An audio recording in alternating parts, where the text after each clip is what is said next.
Yeah. Good afternoon, sir. Good afternoon, Surya. Okay, so introduce yourself. Good afternoon, sir. I'm grateful to be here. This is 𝐦𝐬𝐵𝐿, a recent graduate from SEMA Technical Campus in the stream of CSC.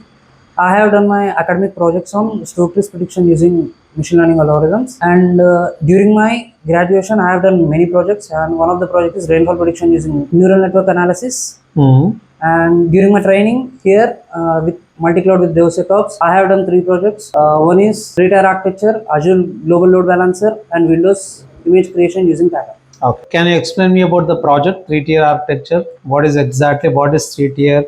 What project you have done on that 3-tier? Yes, sir.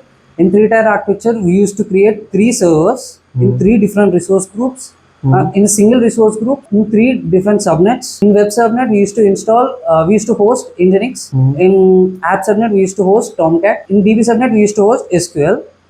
While writing rules from the web server, we used to connect to the application server. From the application server, we used to connect to the database server. We can't directly connect to the application server or direct database server. Okay. So what is the purpose of that actually 3-tier architecture? You are saying what you have configured. Yes, sir. Right. But my question is, what is the purpose of the 3-tier architecture?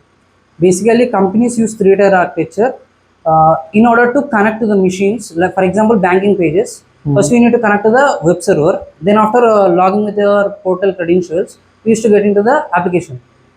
That's how we used to configure. Then what is the purpose of database then? The databases used to store the records. Database used to store the records. Okay. My database fail. If you said that my application, my web server, I'm directly connected to the web server. Yes. If my web server down, what happens? Web server down, we can't connect to the machine. So we can't connect. Yes. Instead, companies use load balancer in the place of web server. Okay.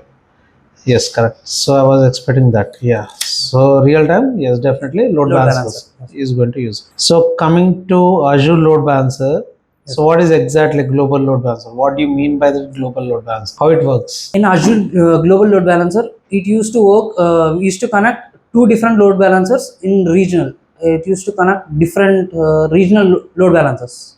For example, East US we have one regional load balancer, and Central India we used to have one regional load balancer. We used to connect to the global load balancer. We can configure the data. Used in the sense, who used to connect to the global? A user.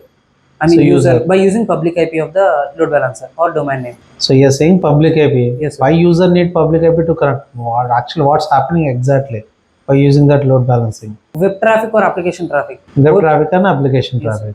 Okay.